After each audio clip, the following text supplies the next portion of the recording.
Okay, everybody. So we're going to continue our Diels Alder reaction lecture series here today.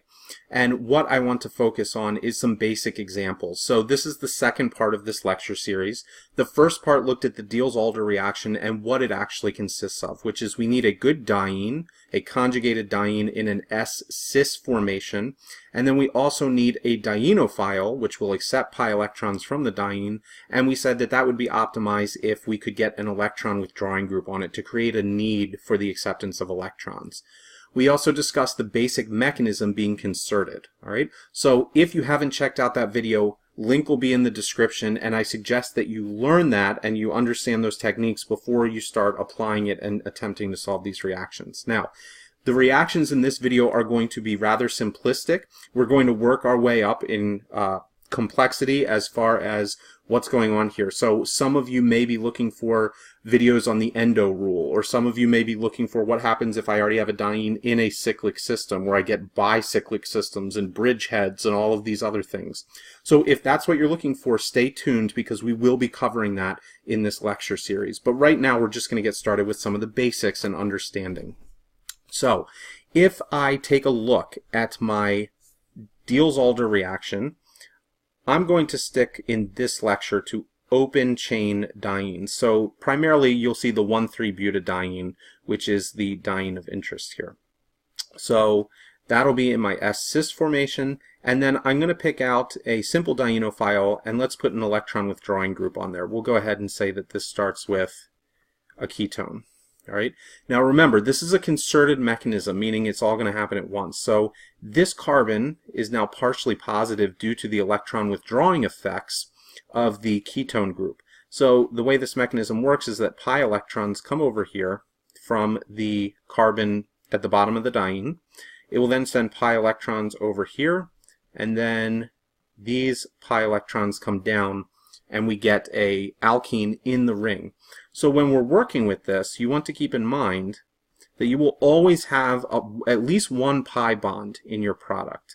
And so I end up with a 6-membered ring, and that 6-membered ring would have a pi bond over here, and then in this portionality right down here, I would have the ketone that I initially put there. Now this would be the product. Right, but what's interesting here is that I don't show, and I should show, I want to show some stereochemistry here, okay? Because when I deal with this center right here, there would be a hydrogen here. This is a chiral center, right? And so when I look at this, I'm going to need to differentiate two different products from one another. So the correct answer here would be that I could have a product that is wedged like this, right? And then I could also have a product that would be dashed like this. Okay? And if you think about that, that makes sense, because when I'm looking at the Diels Alder reaction, this diene and the dienophile are both considered to be planar when I'm working with them, because I have sp2 hybridized areas all over the dienophile. And so when these p orbitals overlap, it's planar, it's flat.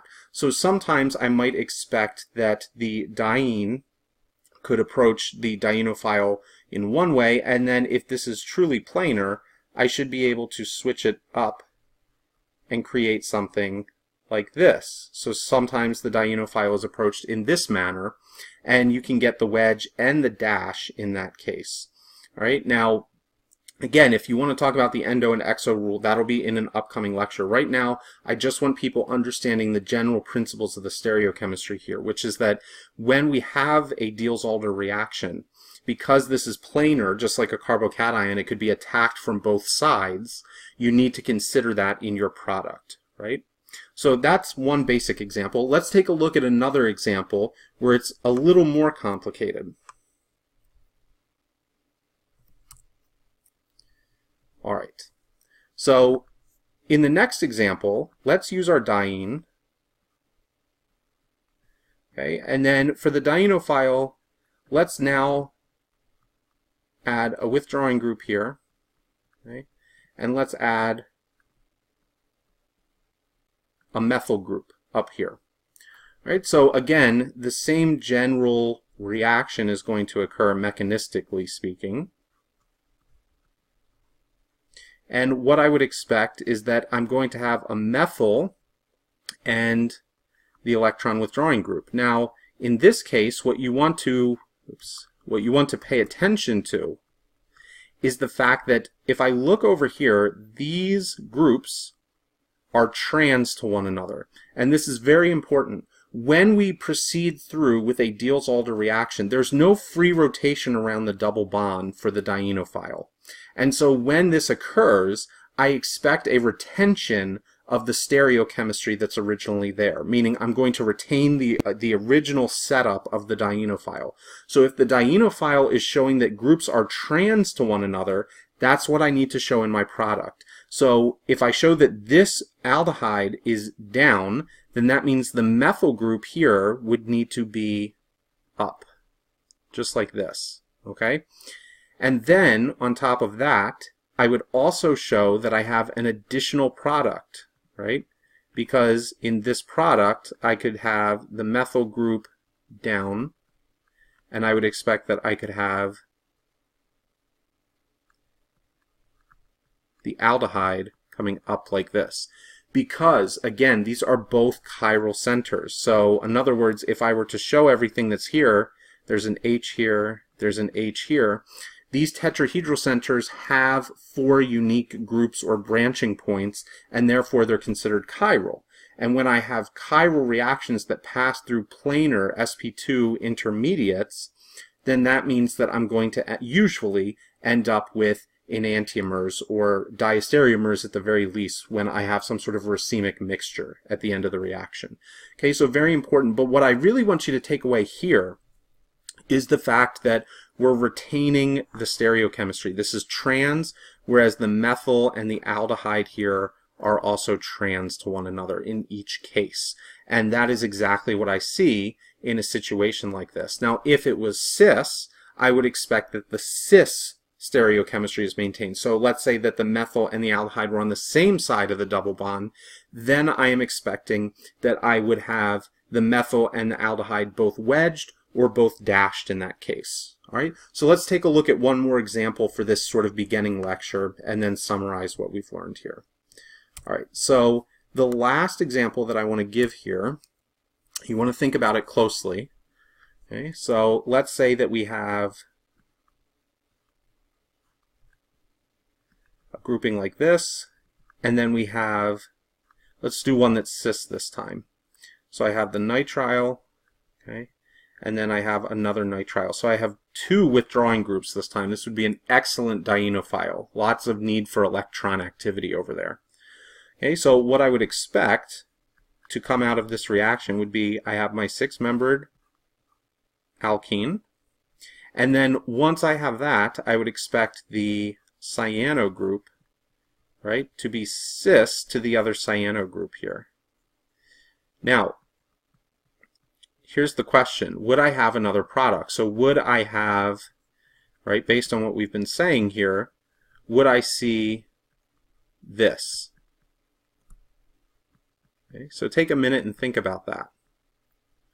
If you look at these and you carefully analyze them, the answer is no, that these are not going to be 2 separate products. And that is because I can draw a plane of symmetry through here, and that makes this a meso compound. So remember, when we have meso, we have internal planes of symmetry. You can have chirality because you have chiral centers here, but due to the plane of symmetry, the chiral centers cancel one another out as far as their rotation of light and their uniqueness, and therefore the overall molecule is achiral. The chiral centers become achiral overall for the molecule. That molecule would be considered achiral.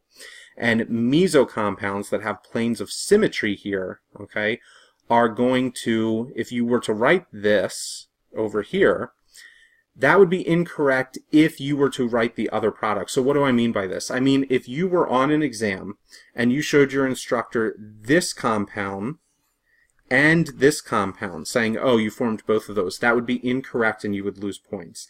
And that is because these are considered to be the same compound since we're dealing with a meso compound. So you could draw either of these and it would be correct, but you should not draw both of them because they represent the same compound when you're dealing with meso. All right, so hopefully that's clear as to why that one would only have one potential product, whereas a lot of the others that we were looking at would have two potential products that we could consider. All right, so that wraps up the basics on Diels Alder reactions. What did we learn this time? We learned that stereochemistry is important. We want to consider the idea of creating stereoisomers, enantiomers, racemic mixtures.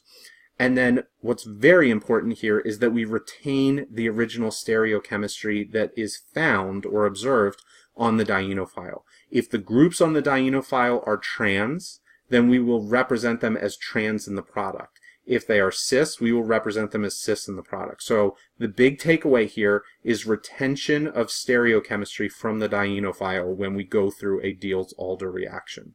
So that about covers the first practice session. Please remember to like, comment, and subscribe because it really helps the channel put out new content. As I see people that are engaged and interactive, I'm more able to put out content for you guys to learn with.